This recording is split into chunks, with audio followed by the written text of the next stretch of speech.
ಎವನ್ TV news ವೀಕ್ಷಕರಿಗೆ ಸ್ವಾಗತ.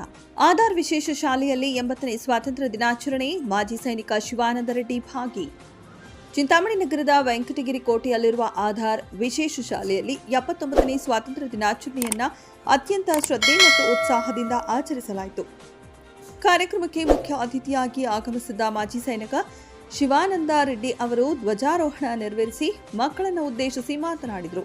ತಮ್ಮ ಸೈನಿಕ ಜೀವನದ ಅನುಭವಗಳನ್ನು ಹಂಚಿಕೊಂಡ ಅವರು ಕಾರ್ಗಿಲ್ ಯುದ್ಧ ಮತ್ತು ಗಡಿ ಪ್ರದೇಶಗಳಲ್ಲಿ ಭಾರತೀಯ ಸೈನಿಕರು ದೇಶದ ರಕ್ಷಣೆಗಾಗಿ ಎದುರಿಸುವ ಕಠಿಣ ಸವಾಲುಗಳು ಹಾಗೂ ತ್ಯಾಗಗಳನ್ನು ಎಳೆಯಾಗಿ ವಿವರಿಸಿದರು.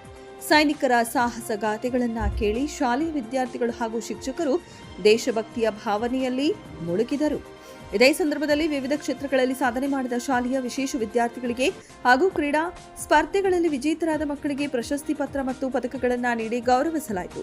ಕಾರ್ಯಕ್ರಮದಲ್ಲಿ ಶಾಲೆಯ ಶಿಕ್ಷಕರು, ಸಿಬ್ಬಂದಿ ವರ್ಗ ಹಾಗೂ ವಿದ್ಯಾರ್ಥಿಗಳು ಉಪಸ್ಥಿತರಿದ್ದು ದೇಶಪ್ರೇಮದ ಸಂದೇಶದೊಂದಿಗೆ ಆಚರಣೆಯನ್ನ ಯಶಸ್ವಿಗೊಳಿಸಿದರು.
ಬಂದು ಬೆಟ್ಟದ ಮೇಲೆ ಕೂತ್ಕೊಂಡ್ಬಿಟ್ಟು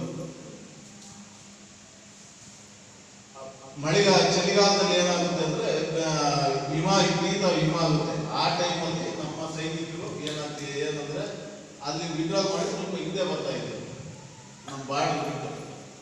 ಆ ಸಮಯಕ್ಕೆ ಅದು ಬಂದು ಅಲ್ಲಿ ಅವರು ಮೋಸದಿಂದ ನಮ್ಮ ಜಾಗದಲ್ಲಿ ಕೂತ್ಕೊಂಡು ಮತ್ತೆ ನಮ್ಮ ಸೈನಿಕರು ರಿಟರ್ನ್ ಅದೇ ಜಾಗಕ್ಕೆ ಹೋಗೋ ಟೈಮಲ್ಲಿ ಮೋಸದಿಂದ ಸಾಯಿಸಿದ್ರು.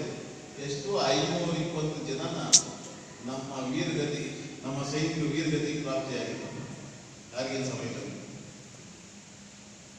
ಅದಕ್ಕೆ ತಕ್ಕ ಉತ್ತರ ಎಲ್ಲ ಮೀಡಿಯಾಗಳಲ್ಲೆಲ್ಲ ಬಂದಿತ್ತು. ನೀವು ಅಷ್ಟೊತ್ತಿಗೆ ಎಷ್ಟೋ ದಿನ ಹುಟ್ಟೇ ಇರಲಿಲ್ಲ ನಿಮ್ಗೇನು ಅಷ್ಟು. ಯಾಕಂದ್ರೆ ಇದು ನಮ್ಮ ದೇಶದಲ್ಲಿ ಯಾವ ತರ ಶತ್ರುಗಳು ಅಟ್ಯಾಕ್ ಮಾಡ್ತಾರೆ ಅನ್ನೋದಕ್ಕೆ ಒಂದು ಉದಾಹರಣೆ. ನಾನು ಕಾರ್ಗಿಲ್ ಯುದ್ಧದ ಸಮಯದಲ್ಲಿ ಪೂಂಚ್ ಸೆಕ್ಟರ್ ಇದ್ದೆ. ಜಮ್ಮು ಅಂಡ್ ಕಾಶ್ಮೀರ್ ರಜೌರಿ ಜಿಲ್ಲೆ ಪೂಂಚ್ ಸೆಕ್ಟರ್ ಇದ್ದೆ. ನಮ್ಮ ಪ್ರಧಾನಿಯವರು 2 ವರ್ಷ ಹಿಂದ್ಗಡೆ ಅಲ್ಲಿ ಹೋಗಿದ್ರು. ನೌಶರ ಪಕ್ಕದಲ್ಲೇ ಪೂಂಚ್. ನೌಶರಕ್ಕೂ ಹೋಗಿದ್ರು ಒಂದು ವರ್ಷ ಪೂಂಚ್ ಸೆಕ್ಟರ್ಗೆ ಹೋಗಿದ್ರು. ಅಂದ್ರೆ ನಮ್ಮ ಚಿಂತಾಮಣಿ ಚಿಕ್ಕಗಡ್ಡ ಇದ್ದಾರೆ ಅಕ್ಕಪಕ್ಕ ಒಂದೇ ಜಿಲ್ಲೆ. ರಜೌರಿ ಜಿಲ್ಲೆನೇ 2. ಆ ಪೂಂಚ್ ಜಿಲ್ಲೆಯಲ್ಲಿ ನಾನು 99 ಕಾರ್ಗಿಲ್ ಸಮಯದಲ್ಲಿ ನೈಟ್ ಡ್ಯೂಟೀಸ್ ಅಲ್ಲಿ ನನ್ನ ಕಾಲ್ ಫ್ರಾಕ್ಚರ್ ಆಯಿತು. ನೈಟ್ ಪೆಟ್ರೋಲಿಂಗ್ಸ್ ಅಂದ್ರೆ ಇಲ್ಲಿ ತರ ನಾವು ಟಾರ್ಚ್ ಹಾಕೊಂಡು ಇನ್ನೊಂದು ಹಾಕೊಂಡು ಹೋಗೋದಲ್ಲ. ಏನು ಶಬ್ದ ಬರಬಾರ್ದು, ಒಂದು ಟಾರ್ಚ್